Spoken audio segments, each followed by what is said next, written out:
All right, it is time for another review. Rob Lyons here with you, and this is the Lectionary for Weekdays, published by Benzinger Brothers. This particular edition is one of two that I am aware of. The other is in the Jerusalem Bible text and was produced by the Catholic Book Publishing Company, that takes the materials that were approved in the post-Vatican II, but pre-Novus Ordo revisions of the liturgy, and provides daily scripture readings. This one is in the RSV. The other one, as I mentioned, in the Jerusalem translation. So it's lectionary for weekdays and for children and young people. This basically saw no use, and you can find these things available on eBay and other sellers relatively inexpensively. But you see here we have the various liturgical seasons and some votive masses.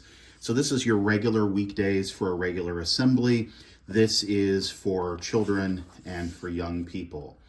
So this is based on some material that was set forth in a German text in 1966. So as you can imagine, this was published. The publication date isn't here, but I believe this was published in late 66 or early 67. And by 1971, I believe we actually had copies of the new lectionary that was the 3-year cycle. So this one is designed, and you may notice this when we go back, hang on a second, to the contents. This preserves the pre-Lenten weeks of Septuagesima, Sexagesima, and Quinquagesima. And so this preserves the pre-Vatican II lectionary cycle.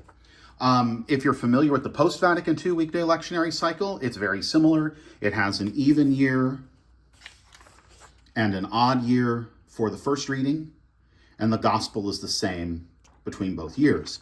The intention then for things like the psalmody was that the psalms that, because there was not a responsorial psalm at this point in the liturgy in its development, that the psalmody that was appointed for the previous Sunday would serve throughout the rest of the week, along with the collects and so forth, unless a feast day occurred. And so you have here Isaiah and Luke opening up the season of Advent. Each day's readings are meaty, obviously meatier than, say, those at Lauds or Vespers. However, they are also not overwhelming for a weekday reading. And you could just continue through and see, you get dated materials here. Obviously, it's Catholic, so you're going to have selections from the Deuterocanonicals. We have here, starting on, believe it is, week following second Sunday after the Epiphany. We're jumping in year B in Genesis and starting a journey that way. You have Paul to the Romans in the first year. Gospel is Mark, and this winds up forming a Lectio Continua that is used throughout the year. It is keyed, obviously, though, to the cycle, the cycle of the year. So you've got your weeks after Epiphany.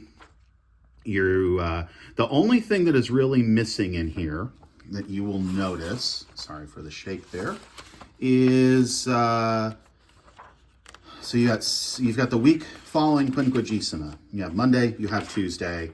That's it. There is nothing in here for Lent. The reason that there is nothing in here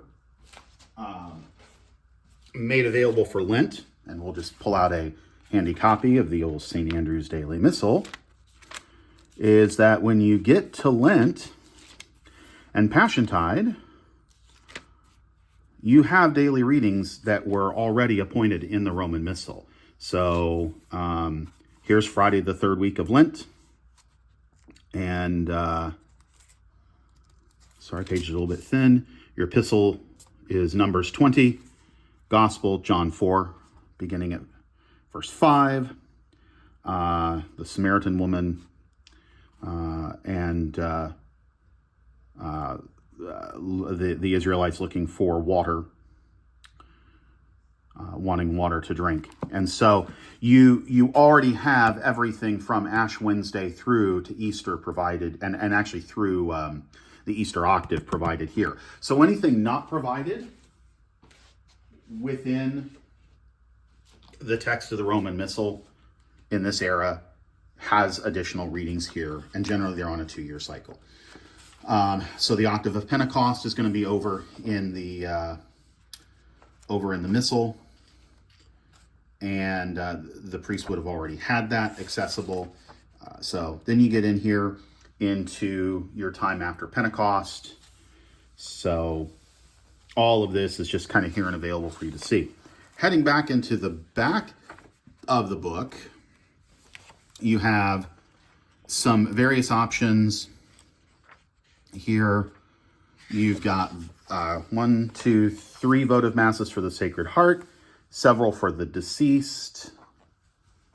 There's 5, 6 of them. Some alternative first readings for wedding masses, alternative gospel readings for wedding masses. And then you have this lectionary for children and young people. So you have Advent. So first week, second week, third week, and so on. Christmas, Epiphany, Quinquagesima, and so forth. Then you do have in here, you do have suggested readings for Lent. Which is nice, because my guess is that the purpose for these were probably for parish schools that were having Mass once a week with their students. This would provide a good background in here to give them some briefer readings that would still reflect what was going on. For example, here's the Markan version of the temptation, of the baptism that leads off Lent, and it hints to the temptation by Satan, but it doesn't duplicate what was done the previous Sunday, if that makes sense. So, a few little quirks, reading from the Book of Kings. Well, but it's from 3rd Kings. And so for those of us who are a little more used to some of the modern naming conventions of biblical texts, this may not be the most helpful without a little bit of assistance with some of these interesting book titles here that just don't match up with what we currently have. I wish I could find my copy of the Catholic Book Publishing edition with the Jerusalem Bible. I think I like that text better. I lost track of it when I moved, so I saw this one on eBay for $8 and picked it up. The formatting of this one is significantly easier to read, but I do prefer the other one in terms of the Jerusalem Bible text. I just prefer it over the RSV. But at any rate, this is one of those interesting things. And when you then look at the Weekday Lectionary that came about after Vatican II, you can see where this material kind of informed that, as well as the lectionary for use with masses with children, which is another item that was produced in the post-Vatican II world, which I don't happen to have my copy of handy, so I think I have my copy stored somewhere else. At any rate, if you run across a copy, it wouldn't be a bad thing to produce, but this is just one of those little things a lot of people don't know existed, and I thought I would take a moment to share it with you. So again, this is the Benzinger Brothers edition of the lectionary for weekdays and for children and young people in the RSV translation from basically the era of the interim missal. If you found this video interesting, please like, share it, and feel free to subscribe to the channel for more content. Have a great day, and thanks for stopping by.